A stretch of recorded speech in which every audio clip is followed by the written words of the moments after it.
shines the self, shines not the sun nor the moon, nor the stars nor the lightning, much less this terrestrial fire. For it is that one inner self of all beings which illuminates every particle of this universe. Tvameva mata cha pita tvameva, tvameva bandhu cha sakha tvameva, tvameva vidya dravinam tvameva, tvameva sarvam mama deva deva. O Lord, thou art my mother, thou art my father, thou art my brother, thou art my friend, thou art my wealth, thou art my learning. O Lord, thou art my everything.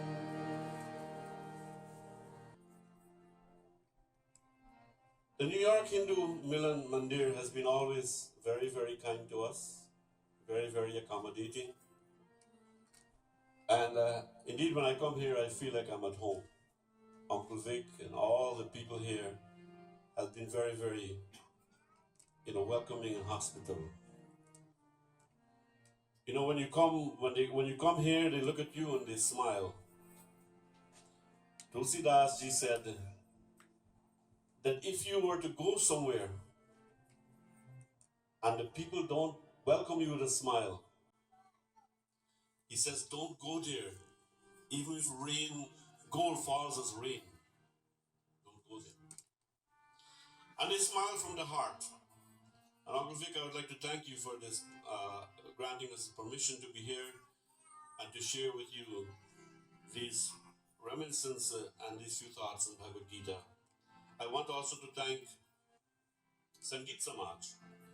Sangeet Samaj was founded by my son Yogeshwar, and they have been doing incredible work in the society. Apart from Bhagavad Gita studies, they have a Ramayana class right here, and also a Hindi class. And he will tell you more about that later, and you can register for these classes. I'm here because of a wonderful little book called the Bhagavad Gita. Most of you have that book. If you don't, you may probably have one that they give out at the Shraddh ceremony. When people have what they call it at work, but the correct name is Shraddh. Most of you have one of these, right, at home somewhere. Do you read it? Bhagavad Gita is the Lord's song. The song celestial. It is the world's longest philosophical poem. It occurs in that great Indian epic, the Mahabharata, in its Bhishma Parva. Bhagavad Gita, in the beginning, was not a book by itself. It is a part of the Mahabharata. But India's greatest philosopher, Adi Shankaracharya, he is the one who took Bhagavad Gita out of the Mahabharata and made it into a separate book of 700 verses and 18 chapters. Adi Shankaracharya realized the greatness and the importance of this book. Bhagavad Gita is unique in the sense that it was not given in a cave. It was not given in a forest. It was not given in a mandir. Where was Bhagavad Gita given? On the battlefield of Kurukshetra. Bhagavad Gita is a Shastra which is meant for us who are in the battlefield of life. Unfortunately, Bhagavad Gita, the importance of Bhagavad Gita, it was not available. You see, long ago, to know and to access scriptures, you had to either be a monk, a sadhu, a sannyasi, or one of these kinds of persons. You couldn't read it by yourself. You couldn't go and buy it. You couldn't get it online. And so this knowledge was only understood by the sannyasis and by the people in the forest and so on. And people only get drips and little bits of it as they came to Katha to listen and so on. The Bhagavad Gita is the greatest commentary that was written on the Vedas.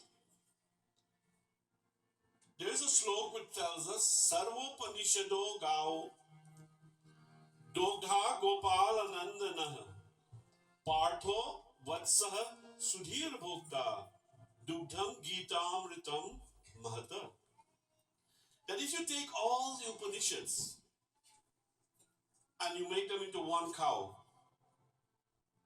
then the person who is milking that cow is Bhagavan Sri Krishna, and the person who is drinking the milk is Arjun and other enlightened souls. And what is that milk? That milk is the Bhagavad Gita. You see, Upanishads and the Bhagavad Gita is the essence of the Upanishads. The knowledge of the Upanishads was too high for the people. They couldn't apply it in their lives. Upanishad tells us in the Chandogya Upanishad, Tattvam Asi. O man, you are that. You are it. You are that thing that we've been looking for. What is the greatest discovery in the world? I asked somebody, what's the greatest discovery in the world? You know what they said? The smartphone. Today we have people, the phones are smarter than the people. In the train, when there's an advertisement, don't be stupid with your smartphone. You know? What is the greatest discovery in the world? Somebody might say the aeroplane. Somebody might say some kind of gun, the telephone, the television. But the greatest discovery that was ever made, probably might say Columbus discovered America, this is the greatest discovery that was ever made. The greatest discovery that was ever made was discovering who we are. In the Svedashvara Upanishad, we are told, Shrimantu Vishwe Amritasya Putraha Ayedhamani Divyani Tastu Vedahametam Purusham Mahantam Aditya Varanam Tamasa Parastvar Tameva Viditva Trimitumeti Nanya Panta Vidyate Ayanaya. Everyone wants to know who is the real person, who is the real man. And this sage, he discovered it. And he shouted this truth to the world. He said, listen to me. Shrinvantu Vishwe Amritasya Putraha. He called mankind Amritasya Putraha. O ye children of immortality. Don't think that you are sinners. Don't think that you are low. You are actually children of immortality. You are heirs, joint heirs with God. And he pronounced this truth. He says, I Divyani Tastu, I Dhamani Divyani Tastu. Not only mankind, but those who live in the celestial spheres. You also need this to know this truth. People nowadays seek to go to heaven. But even those who live in heaven, according to Hindu philosophy, will have to come down and work their way back to immortality. Heaven is just a temporary place. And he says what? Vedahametam Purusham Mahantam. I have realized this truth. And you also can realize this truth. What is this truth?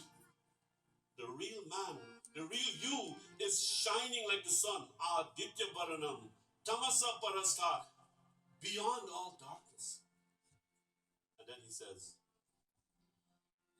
Nanya Pantha Vidyate Ayanaya. Without realizing this truth, you cannot know God. Nanya Pantha, there is no other way. There is no other way. That is the challenge before us. Religion is not about believing. Religion is about realization. It's about realizing. We read the book, we know what we have to do, and then we try to get the result for ourselves. We have to practice and practice and practice. And so, this high truth, how to attain this truth, is what Bhagavad Gita is all about. Bhagavad Gita tells us that God is in every one of us. And therefore, if God is in every one of us, not only is God in every one of us, the same God is in every one of us. That you are not different from me, or you're not different from any being in this world. That entity that is called the Atman is what is in each one of us. And I'll tell you another secret, that there is only one Atman. That same Atman is in each one of us. Like a thread. You see a mala? There is one thread that goes around everything. One thread. We have different beads. But that thread is one. That thread is the Atman. So, the Lord Jesus Christ said, love thy neighbor as thyself. It doesn't mean the man next door. I don't even know my neighbor's name next door. I say hi, hello, and so on. But your neighbor means your fellow man. The fellow person you meet on the street. Love your neighbor as yourself. But why should I love my neighbor as myself? Why should I not exploit my neighbor? Why should I take a few things from his yard, from inside? When he's not home, I jump in his backyard, get a few baygan, tomatoes, or whatever. Why shouldn't I exploit the other man? Why should I have a business, why should I enslave a few people so I could get rich? Why not? Why should I love my neighbor or my fellow man as myself? Because you are your neighbor. Remember the thread? You are the thread. That same thread is in each one of us. When I rob you, I can't see it, but I'm robbing myself. When I exploit someone, I'm exploiting myself. You hear the word, what goes around, comes around. We cannot see how we will reach it, but we will. Bhagavad Gita teaches us how to live, how to perform karma, but at the same time, not to be bounded by the karma. We have to eat the fruits that we have sown. There's no getting away of it. There's a beautiful old song by Pradeep. It goes, Koi lakh kare chaturai, karam ka lekh mite na re bhai, karam ka lekh mite na re bhai, zara समझो उसकी सच्चाई रे, करम का लेख मिटे ना रे भाई. Look how many clever things man has invented. We have machines doing everything for us right now. So many robots. But man is yet to invent something that can get rid of his karma. We are yet to invent something to get rid of our karma. But Bhagavad Gita teaches us not how to get rid of our past karma, because that we can do nothing about. But it teaches us how we can do karma right now, but that karma will not bind us.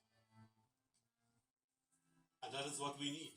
Bhagavad Gita moves worship from the mandir to everyday life. How we can work and worship God. It's the attitude that we